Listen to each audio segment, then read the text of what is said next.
Selamat malam jemaat Tuhan. Kita sebagai warga umat Tuhan diikat oleh satu persekutuan dengan Tuhan, yaitu kasih Kristus.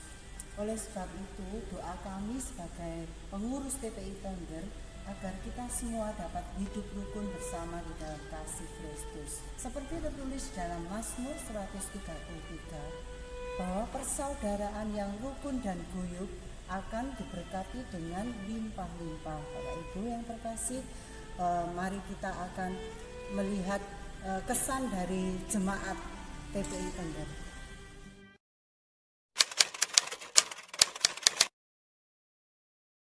Puji Tuhan, diantaranya banyak teman-teman di GIA Surabaya, khususnya di TPI Tengger. Saya menemukan saudara yang sangat luar biasa. Dan saya berharap bahwa apa yang sudah menjadi program dari TPI Tengger itu dapat dilaksanakan dengan baik dan semakin berkembang. Sukacita, karena di Tengger ini semuanya akrab dan yaitu akrab, berteman seperti keluarga sendiri. Rasa kekeluargaan berserta kita juga sama. Kita bisa jadi teman yang akrab, jadi sahabat, jadi saudara dalam suka dan duka. Mari kita bersama-sama ibadah di TPI Tengger. TPI Tengger akan jadi oke, senang, paguyubane orangnya, ramah tamah, semuanya kerjasama. Kita saling membantu, saling mendoakan. Saya bilang gini, Tengger itu enak loh, sudah dikasih tempat. Ada yang di Wiyung belum ada tempat. Saya beruntung sekali di Tengger, sudah ada tempat.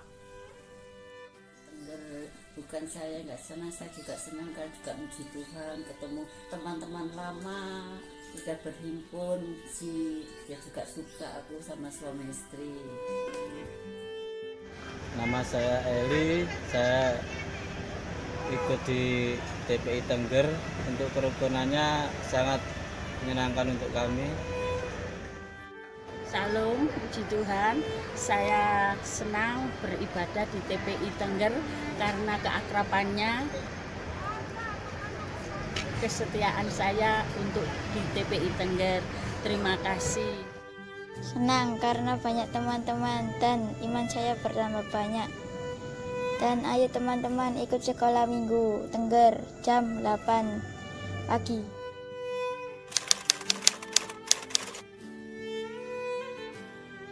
Lepas TPI Tengger, kita dukung dalam doa supaya jemaatnya tambah hari tambah penuh, tambah hari tambah banyak jiwa-jiwa dimenangkan, supaya nama Yesus dipermuliakan. Terima kasih. Dulur Tengger padha sing rukun, ibadah sing sregep. Salam saudaraku semuanya, salam sejahtera bagi kita semua. Memang TPI Tengger ini adalah komunitas yang kecil, namun kita percaya persatuan, kerukunan yang kita bangun akan bisa membuat TPI Tengger ini maju. Lebih dari itu, biarlah Tuhan sendiri yang bekerja. Tuhan Yesus memberkati. Amin. Ayo dulur-dulur kabeh sing rindu karo Tuhan, monggo datang ngene TPI Tengger supaya TPI Tengger maju dan juga banyak berkat. Oleh sebab itu, kanggo dulur-dulur kabeh, aku rindu jemaat-jemaat itu bersatu. Maksudnya bersatu itu bersatu dalam doa. Semuanya kita itu harus kita junjung tinggi untuk kemuliaan Tuhan, untuk nama Tuhan. Terima kasih. Mari Bapak Ibu yang hadir dalam kebaktian malam ini, kami undang untuk berbakti bersama-sama di TPI Tengger setiap hari Jumat pukul 18.45. Kami siap melayani Anda. Selamat bergabung di TPI Tengger. Terima kasih, Tuhan memberkati.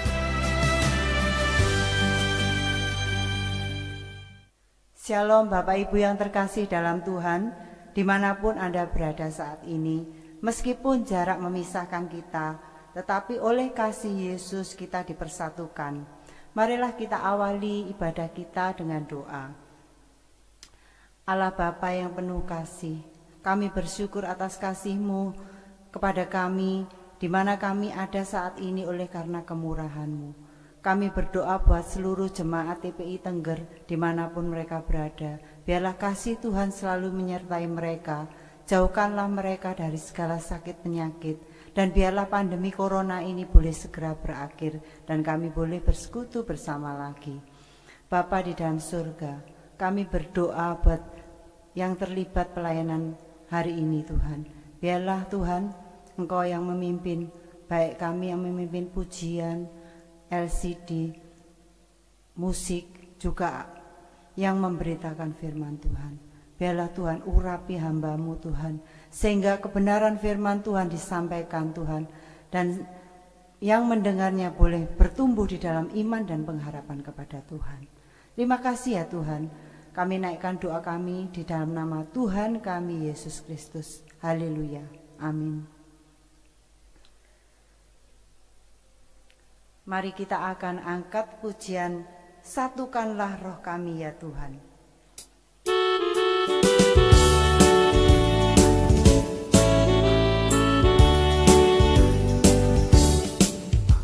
Satukanlah roh kami ya Tuhan,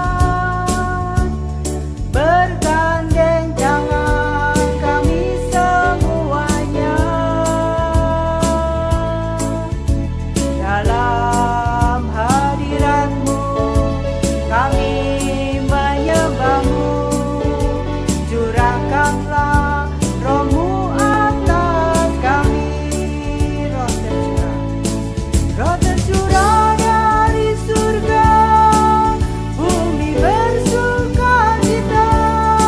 Roh tercurah dari surga, bangsa-bangsa bersorak. Roh tercurah dari surga, gereja Tuhan dibangkitkan. Roh tercurah dari surga, gereja Tuhan dimenangkan. Semua bangsa-bangsa kan mengaku bahwa Yesus Tuhan. Satukanlah roh kami ya Tuhan, bergandeng tangan kami semuanya dalam hadirat-Mu, kami menyembah-Mu. Curahkanlah Roh-Mu atas kami. Roh tercurah dari surga, bumi bersukacita. Roh tercurah dari surga, bangsa-bangsa bersorak. Roh tercurah dari surga, gereja Tuhan dibangkitkan.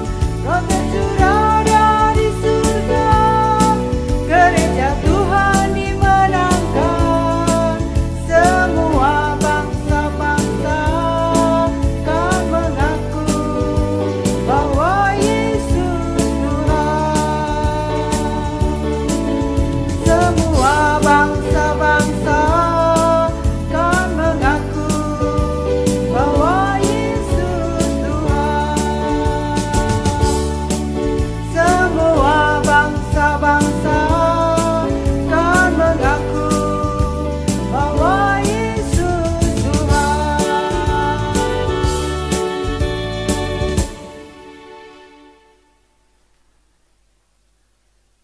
Tiba saatnya kita akan mendengarkan firman Tuhan.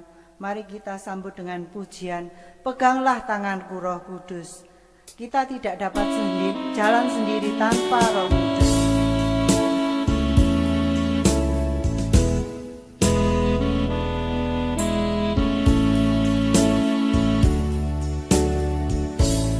Peganglah tanganku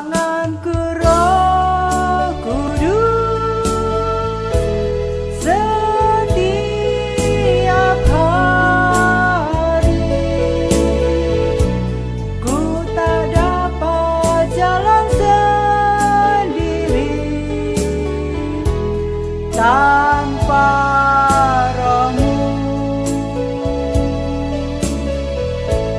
Bawalah diriku kepada segala kebenaran, agar ku tidak sesat mengikuti jalanmu. Peganglah tanganku Roh Kudus, peganglah tanganku Roh Kudus, setiap hari ku tak dapat jalan sendiri tanpa rohmu. Bawalah diriku kepada segala kebenaran, agar ku tidak tersesat mengikuti jalanmu. Kudus, kudus Tuhan, kudus namamu. Ku beri syukur dalam simfoni indah. Ajaib, ajaib Tuhan, ajaib namamu. Nama yang beri menang, Yesus namanya. Nama yang beri menang, Yesus namanya.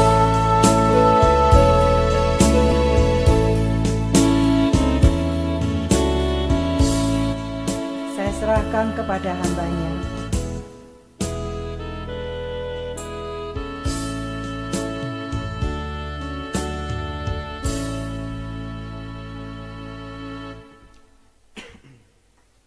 Mari kita bersatu hati di dalam doa.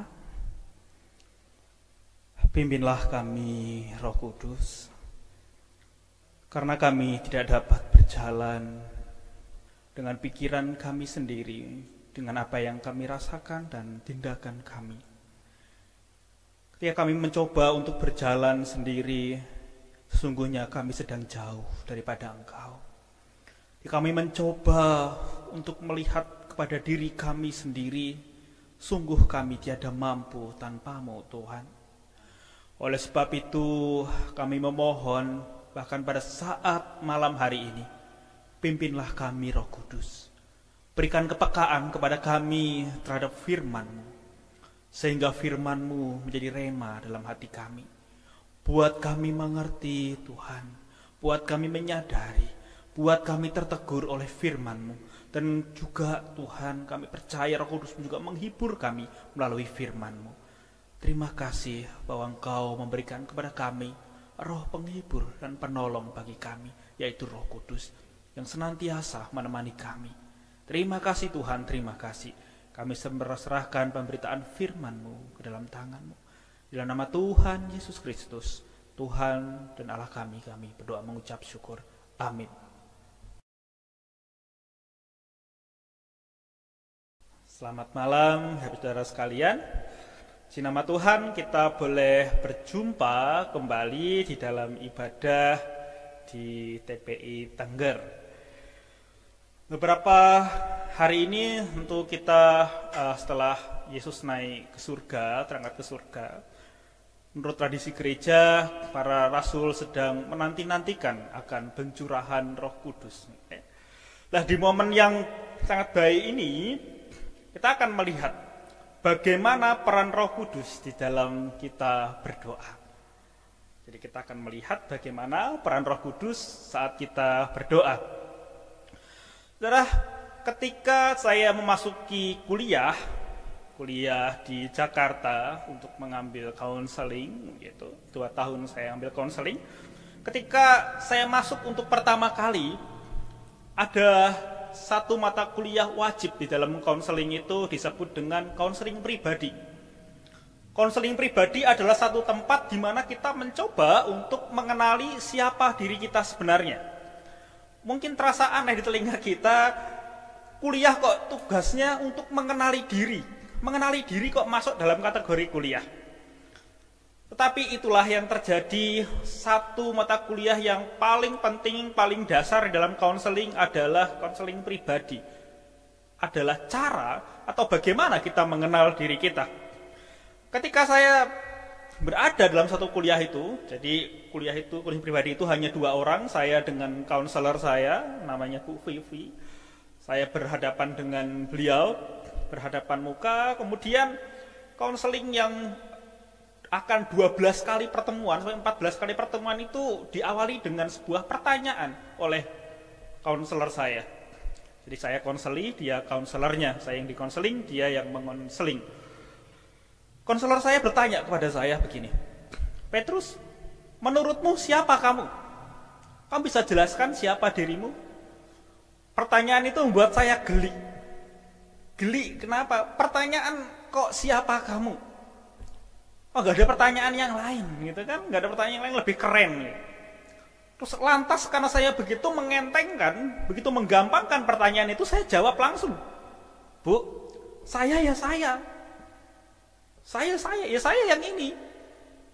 Ya saya. Itu jawaban yang saya berikan kepada beliau. Terus kemudian konselor saya itu berkata begini, berarti kamu gak tahu siapa dirimu itu siapa. Masa kamu cuma bilang aku, ya adalah aku, gitu. Berarti kamu tidak tahu siapa dirimu. Sontak membuat saya terkaget. Loh, masa sih saya ini nggak tahu diri saya sendiri? Gitu. Jadi selama konseling pribadi itu sampai 1 tahun, 2 semester, gitu ya. Isinya cuma pertanyaan siapa kamu, untuk mengenal siapa diri saya. Dan untuk pertama-tama saya terbingung-bingung gitu kan, terbingung-bingung. Apa maksudnya siapa saya? Saya. Terus kemudian ketahuanlah. Kemudian mengakui bahwa saya tidak mengerti diri saya yang sebenarnya. Sampai konseling itu berjalan 1 semester, setiap minggu pertemuan, 1 semester sekitar 12 sampai 14 kali pertemuan selama 1 tahun. Konseling itu dijalankan. Mulai di situ saya menyadari siapa diri saya sendiri. Saya menyadari betapa saya ini adalah orang yang haus akan pujian. Saya yang haus akan kasih sayang. Saya orang yang takut akan penolakan. Ketika orang menolak saya merasa diri saya tidak berarti.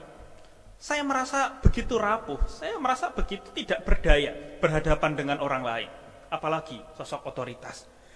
Ketika saya menemukan diri saya, gitu, saya begitu terkaget-kaget. Saya kaget untuk mendefinisikan, untuk menceritakan siapa saya sebenarnya.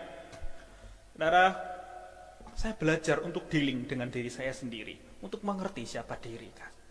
Tetapi pertanyaannya, terus selama ini dari saya kuliah dulu, gitu ya, kuliah teologi. Dari saya SMA, SMP, itu kemana saya?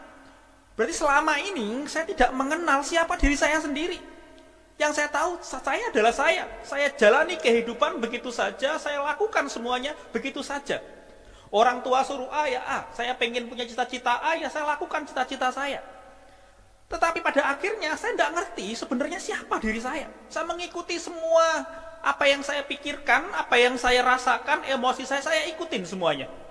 Tapi saya tidak mengerti sebenarnya siapa. Dan ketika saya belajar mengerti, saya terkaget-kaget. Lah, Selama ini saya tidak mengerti akan hal itu. Lalu bagaimana saya bisa berdoa, minta kepada Tuhan, Tuhan berikan, gitu ya, Tuhan tolong aku, Tuhan berikan A, berikan B, berikan C, Tuhan berkati aku, pengen A, pengen B, pengen C. Berarti selama ini doa yang saya ungkapkan kepada Tuhan itu tidak didasari saya tahu apa yang saya minta. Saya tidak ngerti apa yang saya minta. Yang saya minta pertama kesehatan, kedua saya pintar, ketiga saya lulus kuliah, keempat berkati orang tua, berkati mama, berkati papa, saudara-saudara, berkati gereja. Tapi saya tidak pernah mengerti benar-benar apa yang saya sedang doakan. Saya tidak mengerti. Karena saya hanya mengikuti apa kata hati saya mengikuti apa emosi saya, apa yang saya pikirkan, saya doakan kepada Tuhan. Tapi saya tidak pernah benar-benar mengerti apa yang saya doakan. Itulah yang terjadi dalam diri saya. Sampai kemudian, lama-kelamaan saya belajar untuk mengenal siapa diri saya sendiri. Itu pun juga tidak cukup. Satu kebenaran firman Tuhan dikatakan di dalam 1 Korintus 2 ayat yang ke-9. 1 Korintus 2 ayat yang ke-9 dikatakan begini. Apa yang tidak pernah dilihat oleh mata dan tidak pernah didengar oleh telinga dan yang tidak pernah timbul di dalam hati manusia, semua yang disediakan Allah untuk mereka yang mengasihi Dia. Kalau kita membaca nats ini, gitu ya, kita akan melihat ada perbedaan, ada gap antara, gitu ya, antara apa yang Tuhan mau untuk kita doakan dan yang kita doakan. Apa yang tidak pernah dilihat oleh mata, tidak pernah timbul oleh telinga, tidak pernah muncul dalam hati manusia, semua itu adalah yang Allah sediakan. Tetapi dikatakan tidak pernah muncul oleh mata, tidak pernah dilihat oleh mata, tidak pernah didengar oleh telinga, semua itu disediakan Tuhan. Bagaimana kita berdoa, tetapi kita tidak mengerti apa yang Tuhan inginkan. Aneh sekali, ini aneh sekali begitu, aneh. Apa yang sesungguhnya Tuhan inginkan kita tidak ngerti. Jadi kita berdoa ya berdoa saja. Karena jelas, sekali lagi saya bacakan ya pelan-pelan, apa yang tidak pernah dilihat oleh mata, tidak pernah didengar oleh telinga, tidak pernah muncul di dalam hati manusia, semua disediakan Allah. Berarti kita tidak pernah mengerti.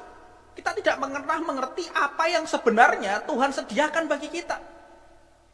Oh, ini masalah. Bagaimana kita berdoa tanpa kita mengerti apa yang Tuhan inginkan. Jadi kita berdoa yang menurut emosi kita. Kita berdoa menurut kebutuhan kita. As simple as that. Sesimpel itu. Kita berdoa ya berdoa saja. Sebagai orang Kristen sudah sewajarnya kita berdoa. Ya kita berdoa. Tetapi ternyata tidak demikian. Tuhan menyediakan yang kita tidak tahu, kita tidak pernah pikirkan, kita tidak pernah lihat, tapi Tuhan sediakan. Lalu ini bagaimana? Lah kita akan melihat dengan lebih jelas lagi. Bagaimana Allah menolong kita saat kita tidak tahu bagaimana caranya harus berdoa. Bagaimana kita tidak tahu apa yang harus kita ungkapkan kepada Tuhan dan apa itu doa yang berkenan kepada Tuhan. Mari kita membaca Alkitab kita. Dalam bacaan kita Roma 8 ayat 26 sampai 27. Dikatakan demikian. Roma 8 ayat 26 sampai 27. Demikian juga Roh membantu kita dalam kelemahan kita, sebab kita tidak tahu bagaimana sebenarnya harus berdoa. Tetapi Roh sendiri berdoa untuk kita kepada Allah dengan keluhan-keluhan yang tidak terucapkan. Dan Allah yang menyelidiki hati nurani mengetahui maksud Roh itu, yaitu bahwa Ia sesuai dengan kehendak Allah berdoa untuk orang-orang kudus. Sebagai dasar apa yang kita baca tadi, kita juga melihat di dalam Yohanes ayat 14, Yohanes pasal 14 ayat 16 dan 17. Saya bacakan bagi kita semua. Aku akan minta kepada Bapa dan Ia akan memberikan kepadamu seorang penolong yang lain supaya Ia menyertai kamu selama-lamanya, yaitu Roh kebenaran. Dunia tidak dapat menerima Dia, sebab dunia tidak melihat Dia dan tidak mengenal Dia. Tetapi kamu mengenal Dia, sebab Ia menyertai kamu dan kamu diam dan akan diam di dalam kamu. Saudara, Ini kalau kita membaca kembali ke Roma ayat 8, 26 sampai 27 tadi, maka kita akan melihat bagaimana Allah dengan segala cara, Allah dengan berbagai cara menyediakan pertolongannya kepada kita. Salah satunya adalah dengan memberikan Roh Kudus kepada kita. Kenapa? Karena kita, gitu ya, karena dikatakan menolong kita di dalam kelemahan kita. Paulus mengerti benar bahwa orang percaya, sekaligus sudah percaya, meskipun percaya kepada Tuhan, orang Kristen masih punya banyak kelemahan. Masih punya banyak kelemahan. Kelemahan secara fisik. Kita melihat kelemahan-kelemahan itu. Ada banyak kelemahan fisik. Kelemahan emosi di dalam diri kita. Kita sering sekali merasa marah. Kita sering kali khawatir. Kita sering kali benci. Kita sering kali iri hati. Sering kali kemarahan kita kita bawa di dalam doa-doa kita. Dan secara spiritual kita sering juga mengalami kelemahan iman. Kita mengalami kelemahan iman, kita sulit sekali untuk melawan natur dosa dalam diri kita. Kita mengikuti apa yang dosa itu inginkan dalam diri kita. Kita begitu biasa membenci orang. Kita begitu biasa iri hati kepada keberhasilan orang lain. Menjadi hal biasa. Kita sering mengalami kelemahan-kelemahan ini dalam diri kita. Jadi kita melihat bahwa sepertinya Paulus ingin membuat sekarang menjadi jelas bahwa Allah itu mau menolong kelemahan kita. Bahwa Allah sadar kita orang yang lemah tidak mampu menolong diri kita sendiri. Kita tidak akan pernah bisa. Maka Allah memberikan Roh Kudus di sana dengan jelas. Kenapa? Karena kita sangat lemah untuk mengerti bagaimana kita berdoa yang benar. Saya ulangi, kita sangat lemah untuk mengerti bagaimana berdoa yang benar.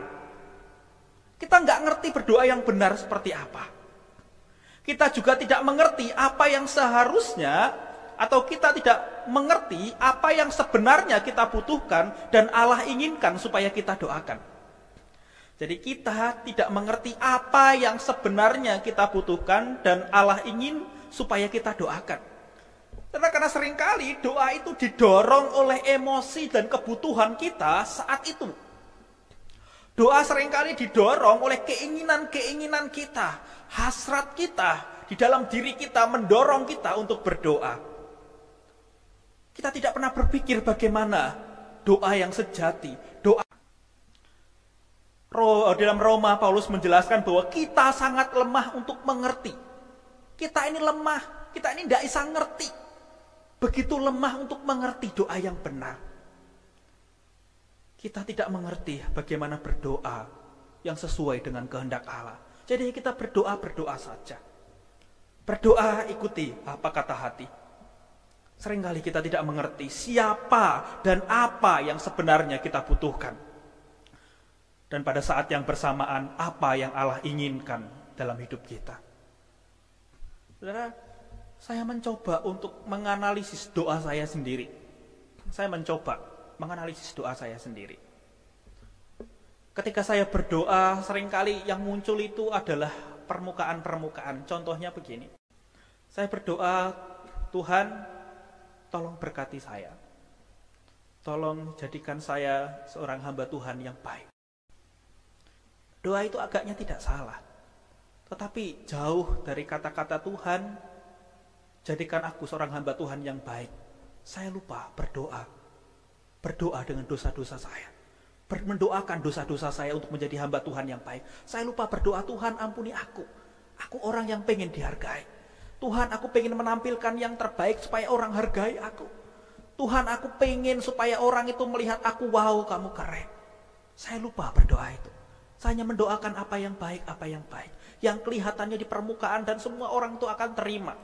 Tuhan berkati saya menjadi hamba Tuhan yang baik. Saya lupa berdoa, Tuhan tolong aku yang rapuh dan pengen dihargai ini.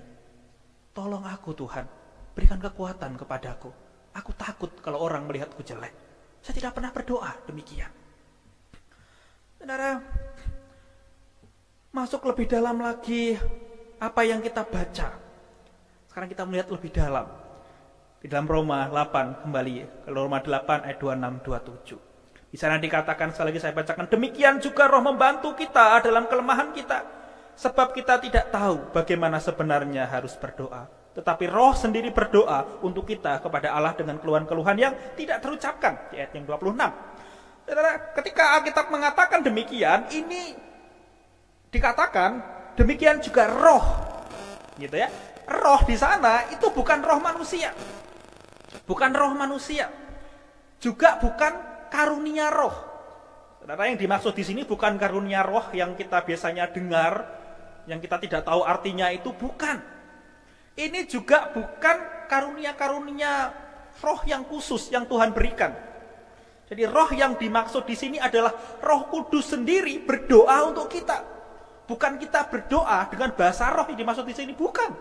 Roh Kudus sendiri berdoa untuk kita. Keren gitu ya. Roh Kudus sendiri berdoa untuk kita. Kenapa kita begitu lemah? Kita tidak ngerti apa yang kita doakan. Sehingga butuh Roh Kudus untuk menolong, untuk memimpin doa-doa kita. Roh Kudus sendiri. Keren sekali. Bahwa kita ketika membaca ini, maka kita melihat bahwa Roh Kudus itu berbeda dengan Tuhan Yesus Kristus. Tuhan Yesus Kristus setelah naik ke surga, dia bersyafaat itu dari surga. Ya benar ya. Ketika Roh Kudus naik ke surga, Tuhan Yesus tetap bersyafaat, berdoa bagi kita kepada Bapa. Tetapi Roh Kudus itu tidak di surga berdoanya, tetapi di dalam diri kita. Roh Kudus itu ada di dalam diri kita. Dia berdoa di dunia, letaknya di dalam hati kita. Di dalam kita dia berdoa.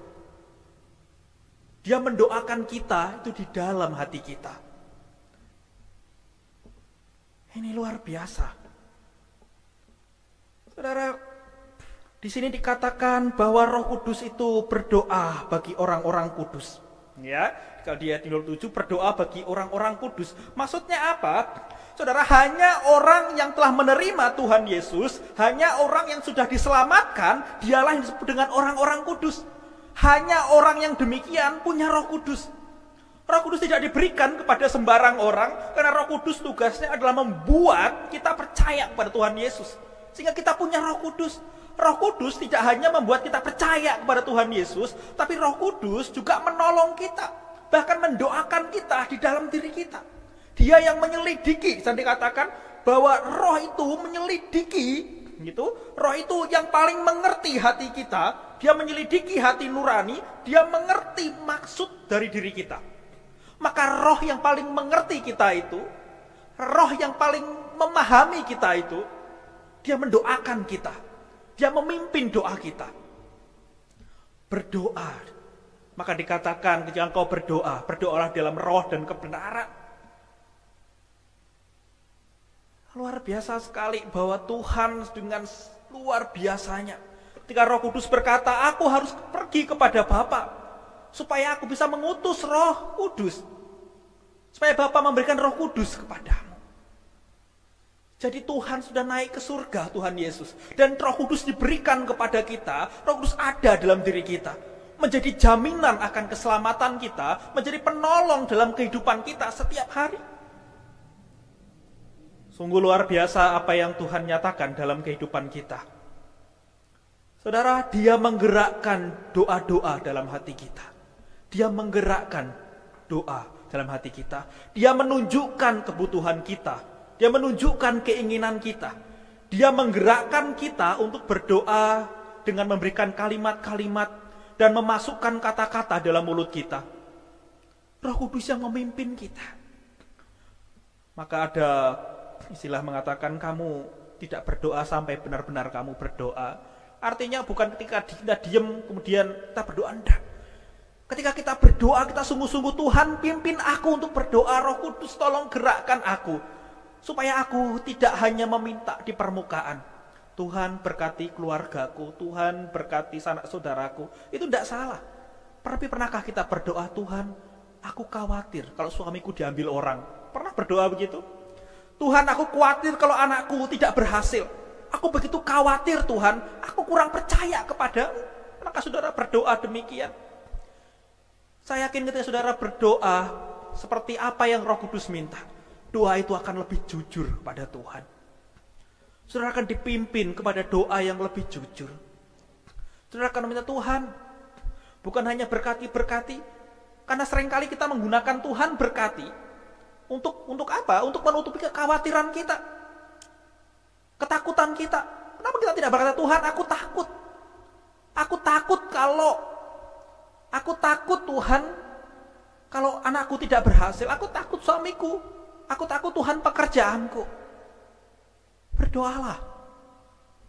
Seperti apa yang Roh Kudus ingin kita doakan. Karena Dia yang paling mengerti kelemahan-kelemahan kita. Maka ketika kita sebelum berdoa, kita minta, Tuhan, tolong aku, Roh Kudus tolong aku. Berdoa. Doa yang baik bukanlah doa yang indah-indah, yang puitis, yang kalau kita doa, kalau kita dengar aja, wis, keren doa nih, top chair. Tapi doa yang dipimpin oleh Roh Kudus saat kita berdiam diri. Dan ini perlu ditegaskan sekali lagi, berdoa dengan Roh Kudus itu bukan dengan bahasa roh, Pak Ibu, bukan. Berdoa dengan Roh Kudus itu bukan berarti saudara diam-diam, Roh Kudus berkata kepada saya bahwa kamu harus melakukan ini itu, bukan. Saudara tidak akan mengerti bagaimana Roh Kudus itu berbicara. Roh Kudus bekerja dengan cara yang begitu unik. Jangan pernah mengatakan Roh Kudus berkata kepada saya. Karena jangan-jangan itu hanya pikiran kita sendiri, itu perasaan kita sendiri, hati nurani kita sendiri. Roh Kudus bekerja dengan cara yang begitu unik. Ketika kita berserah kepada Tuhan, ketika kita mencoba untuk menyerahkan diri kita kepada Roh Kudus, Sang Penolong itu, yang dikatakan Sang Penghibur, Sang Penolong itu, tolong aku untuk berdoa, maka Dia akan mengajari kita berdoa. Doa yang isinya bukan keserakahan, doa yang isinya bukan mementingkan diri kita, tapi doa yang membawa kita semakin dekat kepada Dia.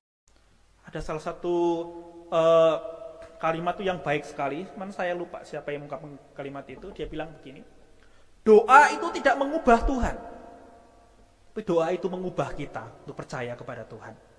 Doa tidak mengubah Tuhan, Tuhan gak akan pernah berubah. Tapi doa mengubah kita untuk semakin setia kepada Tuhan. Semakin kita percaya kepada Dia.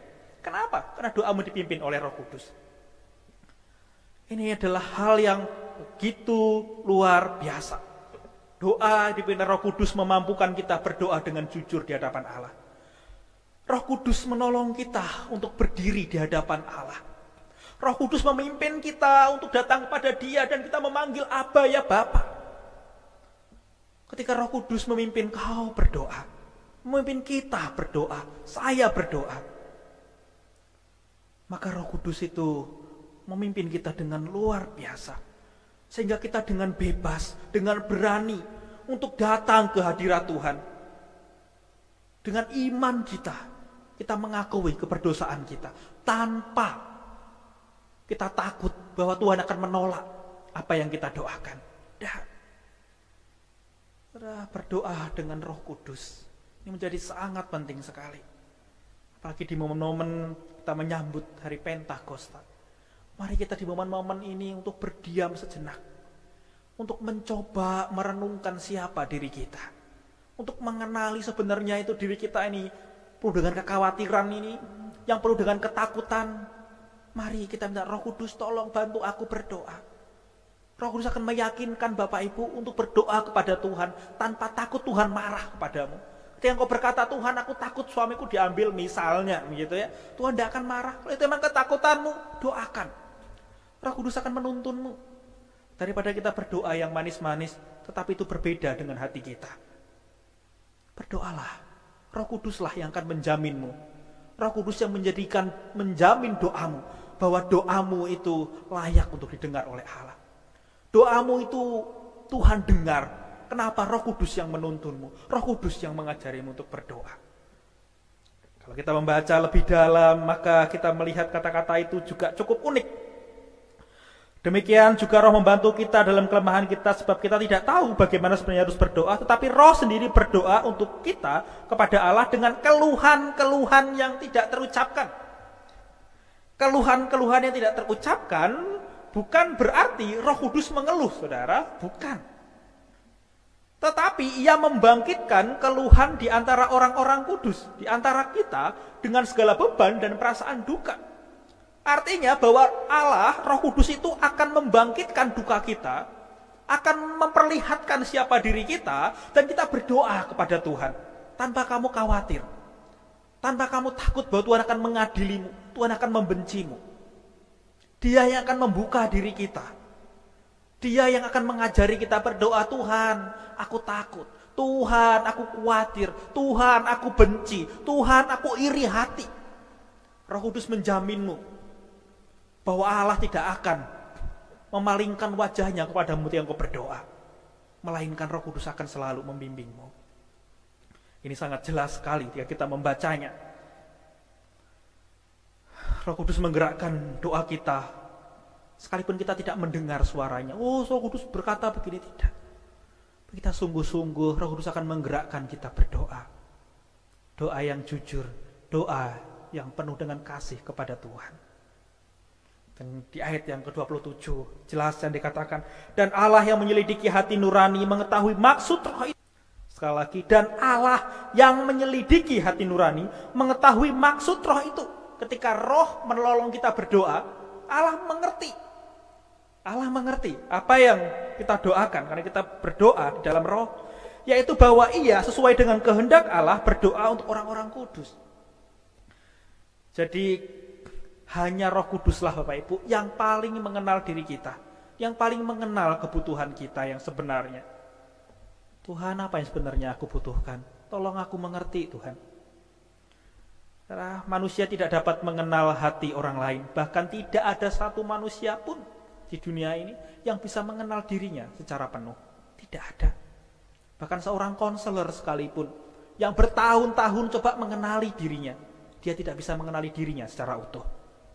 Hanya Roh Kudus yang paling mengenal. Dan dia yang paling mengenal. Maka dia mengajari kita berdoa. Kalau kita sendiri yang berdoa, ya apa yang kita pengen. Tapi kalau yang paling mengenal, yaitu Roh Kudus, dia akan berdoa seperti yang Tuhan inginkan. Berdoa seperti yang Tuhan inginkan untuk kita berdoa. Roh Kudus yang menyelidiki hati kita dan mengerti benar apa yang ada dalam hati kita, menolong kita untuk berdoa seperti kehendak Tuhan. Kita adalah orang-orang kudus di dalam Yesus Kristus. Setiap kita telah ditebus oleh Tuhan dan kita hidup di dalam kekudusan. Tetapi juga kita tidak bisa berhenti di sana. Roh Kudus itu menuntun pikiran kita dan perilaku kita. Ketika Roh Kudus ada dalam diri kita, maka kita akan menginginkan yang lebih, Bapak Ibu. Ketika Roh Kudus ada dalam diri kita, Roh Kudus menolong diri kita, maka kita tidak boleh menjadi orang Kristen yang terus biasa-biasa. Tidak ada keinginan untuk semakin pengen kenal Tuhan, semakin jujur kepada Tuhan. Ketika Roh Kudus ada dalam diri kita, dia akan terus menolong kita, membuat hati kita menjadi gelisah. Kalau saudara datang ke gereja, kemudian datang hanya di hari Minggu toh, ya udah gitu-gitu aja setiap tahun, semua mengalami hal yang sama, tidak ada pertumbuhan sedikit pun, maka kita bertanya-tanya, apakah Roh Kudus hadir dalam diri kita? Bukan berarti bahwa saya mengatakan Roh Kudus tidak ada dalam diri saudara. Tapi kenapa kasih karunia dan Roh Kudus kalau itu hadir, apa yang menjadi bukti bahwa dia ada? Kok kita tidak menginginkan semua kebenaran Tuhan? Kok kita tidak menginginkan apa yang baik dari Tuhan? Kalau Roh Kudus ada dalam diri kita. Kita tidak pengen mengenali diri kita lebih dalam. Kita tidak pengen cinta Tuhan lebih dalam. Ya paduan suara, ya udah ikutin paduan suara, pokoknya paduan suara tok. Tapi ketika ada satu orang Bapak Ibu, satu orang yang saya kenal, ini tetangga saya di rumah. Tetangga di rumah. Ketika dia masih SMP, dia tahu bahwa keluarga kami adalah keluarga Kristen. Dan satu orang ini tentu dari kepercayaan yang lain. Kemudian dia merasa bahwa Tuhan itu berkata pada dia, kamu percaya sama orang Kristen. Dia bilang begitu. Mulai saat itu dia pengen banget tahu siapa sih orang Kristen itu. Saudara, dia tidak pernah tahu siapa Tuhan. Tidak ada satu keluarganya pun yang Kristen, tidak ada. Tapi ketika waktu dia sekolah, dia itu pengen banget ikut pelajaran agama Kristen. Dia pengen sekali. Kita tidak pernah memberitakan siapa kepada dia. Tapi muncul kepinginan, saya sampai bingung dari mana asalnya. Dan sampai saudaraku ketika dia SMP, dia berkata kepada orang tuanya, saya mau belajar tentang kekristenan. Orang tuanya tidak setuju dan pada akhirnya dari Lampung dia pergi ke Jakarta. Dia pergi ke Jakarta untuk mempertahankan imannya. Dia tidak pernah mikirin nanti di Jakarta saya harus bagaimana. Dia datang ke Jakarta, dia datang kepada salah satu pendeta, dia berkata saya pergi dari Lampung karena saya mau kenal Tuhan dan orang tua saya tidak memperbolehkan. Singkat cerita dia ditampung oleh pendeta itu, kemudian dia dibimbing, kemudian dia bergereja, dia melayani Tuhan. Karena ketika Roh Kudus itu ada, dia harus menggerakkan kita untuk pengen lebih dalam, melayani lebih baik lagi, hidup dalam Tuhan lebih baik lagi. Karena dikatakan roh itu menolong dan menghibur. Roh Kudus tidak diem kemudian kayak ayam yang kedinginan, burung yang kedinginan, nyekukruk begitu, enggak. Roh Kudus itu aktif dalam diri kita. Kita menginginkan apa yang dari Tuhan, kita ingin yang lebih baik dari Tuhan. Roh Kudus akan senantiasa menggerakkan kita. Roh Kudus ada dalam diri Bapak Ibu Saudara sekalian. Dengarkanlah, berdiam dirilah, dan lihatlah dia menggerakkan apa yang Bapak Ibu tidak pernah pikirkan. Apa yang tidak pernah Bapak Ibu pikirkan, apa yang tidak pernah Bapak Ibu dengar dari telinga Bapak Ibu, yang tidak pernah muncul dari hati, Tuhan akan nyatakan melalui Roh Kudus. Apa yang Tuhan inginkan? Sekali lagi saya bacakan ya.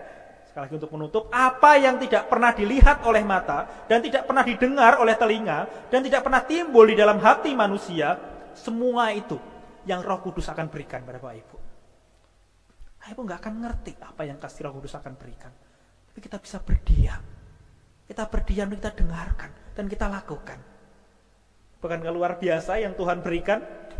Tidak ada, kalau kita hanya percaya Tuhan, ikut ke gereja, semua agama mencintai, semua orang beragama mencintai agamanya. Ya, bahkan mereka rela mati demi agamanya. Semua orang percaya mengikuti apa yang diajarkan. Tetapi di dalam kekristenan, Roh Kudus diberikan kepada Bapak Ibu untuk menuntun. Ini berbeda dengan yang lain.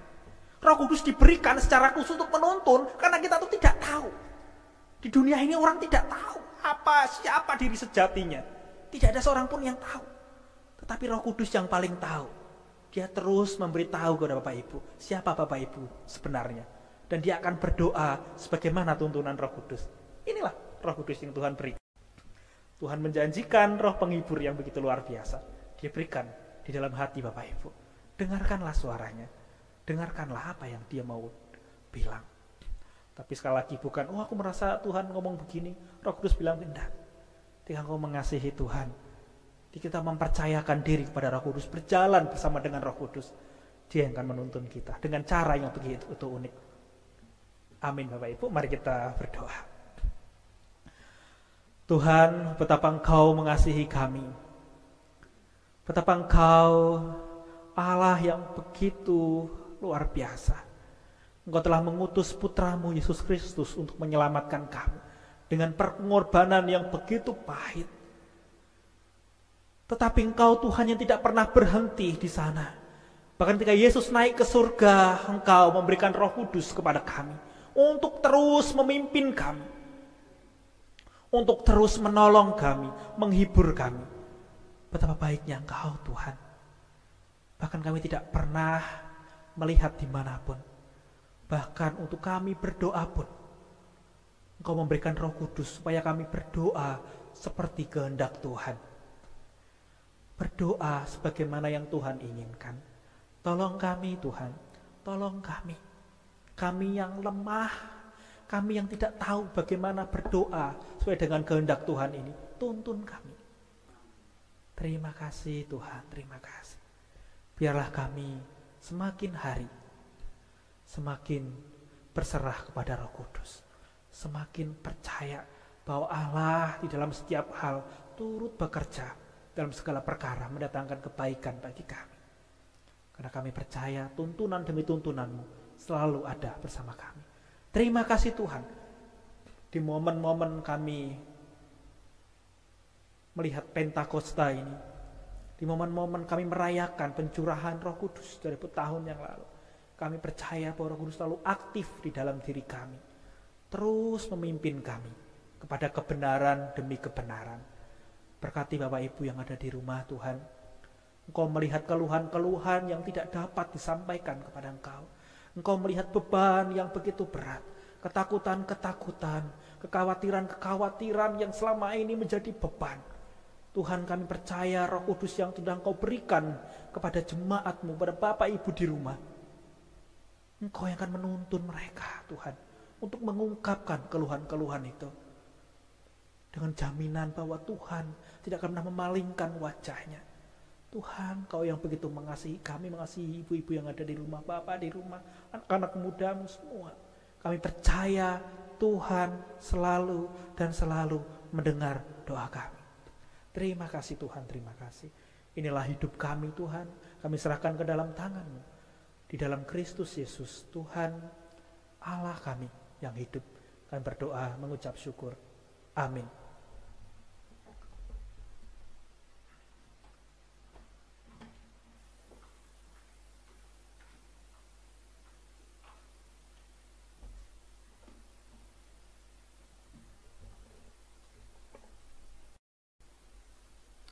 Saudara-saudaraku yang terkasih dalam Tuhan, kita sudah diberkati oleh firman Tuhan. Semoga kita semua jemaat Gereja Isa Al-Masih Surabaya semakin bertumbuh dan berakar dan berpusat pada Injil Tuhan Yesus Kristus. Terima kasih untuk Saudara Petrus Purnomo yang sudah menyampaikan firman Tuhan. Kiranya Tuhan yang memberkati. Selama dalam masa anjuran pemerintah untuk menerapkan pola sosial dan physical distancing serta pembatasan sosial berskala besar, gereja tetap hadir dalam menyelenggarakan ibadah, baik secara live maupun online. Mohon jemaat dengan penuh kerinduan dan penuh hormat pada Allah mengikutinya sesuai jadwal masing-masing. Persembahan syukur saudara, baik itu perpuluhan dan pembangunan, dapat disalurkan melalui rekening bank CIMB maupun BCA atau dapat melalui amplop tertutup dan dimasukkan ke dalam kotak persembahan di dalam gereja dalam setiap kesempatan. Atas persembahan saudara-saudari, Tuhan senantiasa memberkati. Jemaat TPI Tengger diharap untuk tetap berdoa bagi negara dan gereja-gereja dalam masa keprihatinan akibat virus corona. Kita ketahui bersama bahwa masalah ini juga merupakan masalah global. Waktu selanjutnya untuk doa dan penutup kami serahkan kepada hambanya Saudara Petrus.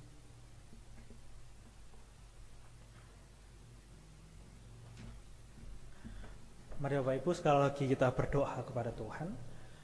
Terima kasih Tuhan untuk penyertaan-Mu yang boleh kami nikmati di dalam setiap detik kehidupan kami. Tangan kanan-Mu yang tidak pernah berhenti menjamah kami, memegang hidup kami.